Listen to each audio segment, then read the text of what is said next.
Assalamualaikum warahmatullahi wabarakatuh. Adik-adik sekalian, kembali lagi bersama saya. Kali ini kita lanjutkan pembelajaran yang lalu. Ini kita masuk bab 2. Oke, sebelum kita masuk materi, kita baca dulu ini. Populasi manusia semakin bertambah.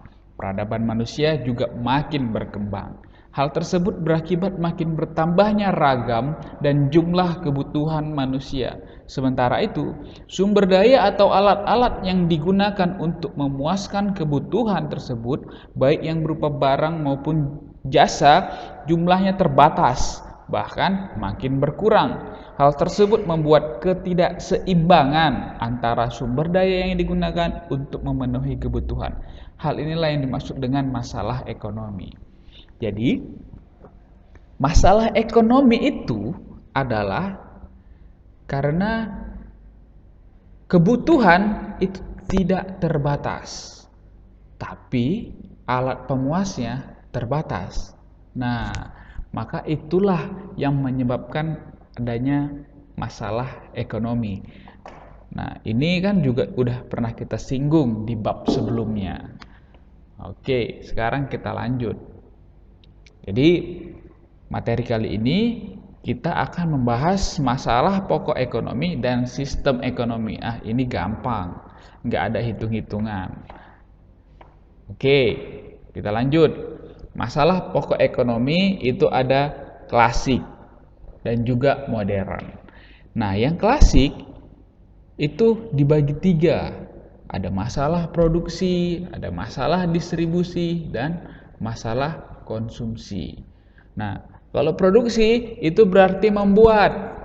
Bagaimana cara membuat atau menyediakan barang dan jasa yang dibutuhkan oleh masyarakat, gitu ya. Lalu distribusi itu menyalurkan bagaimana supaya barang yang udah dibuat itu sampai pada konsumen. Lalu ada masalah konsumsi. Konsumsi itu berarti menggunakan apa? Menggunakan produk. Nah, jadi kalau misalkan kita makan itu konsumsi karena menggunakan. Habis makanannya. Kalau kita naik motor, naik mobil itu juga konsumsi. Kita menggunakan. Nah, jadi itu juga termasuk konsumsi. Oke, jadi masalah konsumsi itu kaitannya dengan kebutuhan, selera, gitu ya, dan daya beli. Nah, lalu kita bahas pokok masalah ekonomi modern.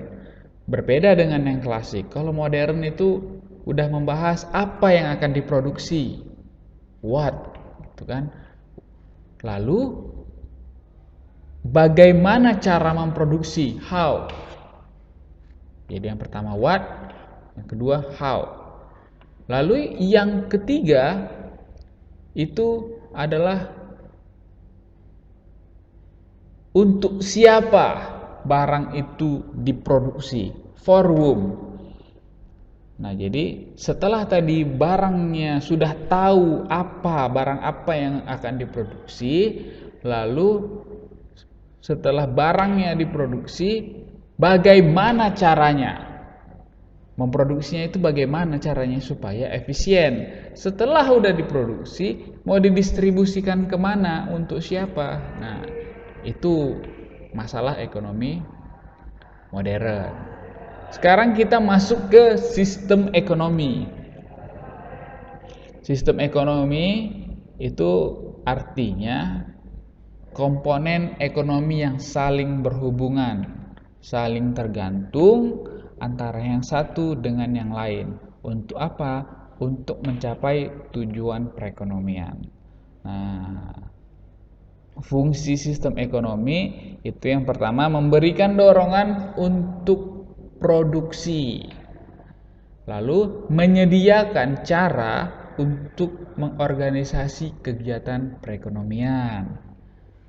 Lalu menciptakan cara kerja yang baik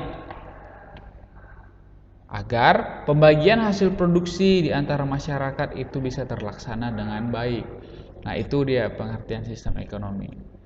Nah, yang paling penting adalah macam-macam sistem ekonomi.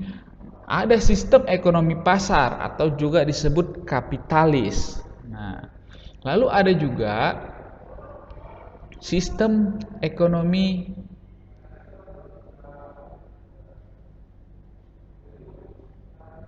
terpusat. Sistem ekonomi terpusat ini adalah sistem ekonomi sosialis atau bisa juga disebut komunis. Kalau terpusat ini terpimpin, komando. Nah, itu sama itu. Nah, jadi nanti kita bahas lebih detail ini saat soal latihan. Nah, gitu ya. Jadi ini singkat aja dulu supaya tahu aja dulu.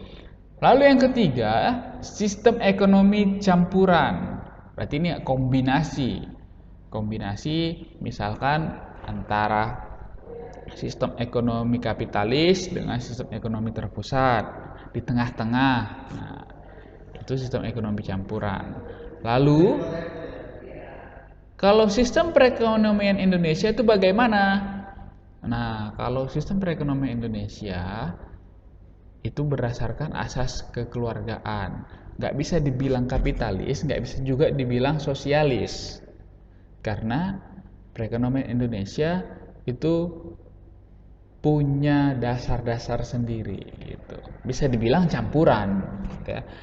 Nah, di tengah-tengah antara sosialis dan kapitalis gitu. Nah, untuk memecahkan masalah ekonomi menurut sistem ekonomi itu ada banyak ya.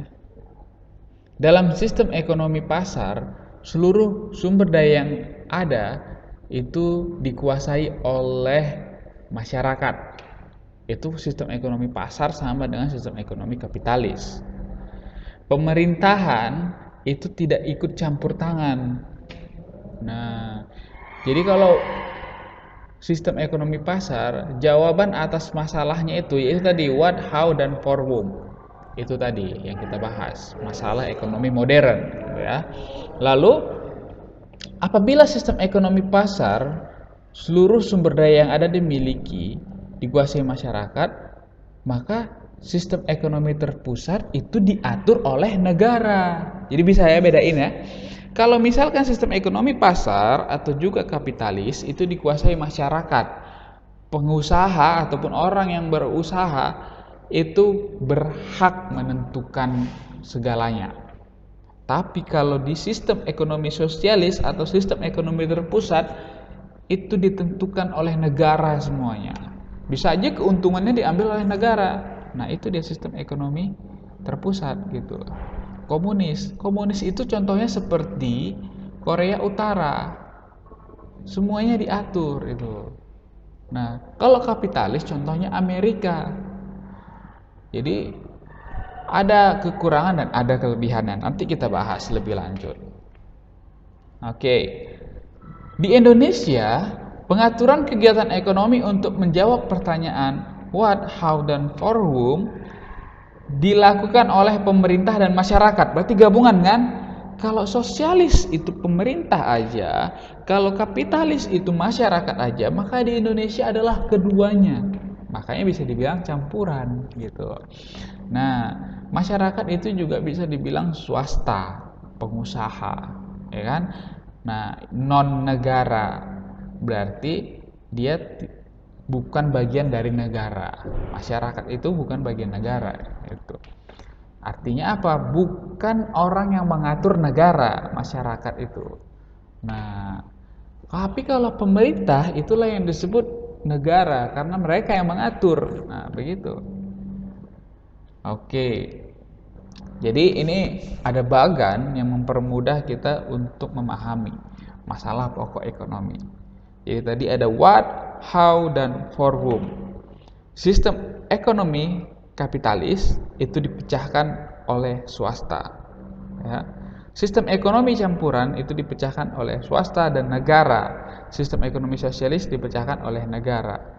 How, bagaimana cara kita untuk melaksanakan kegiatan ekonomi. Nah, begitu ada 3 macam gitu ya. Oke, nanti kita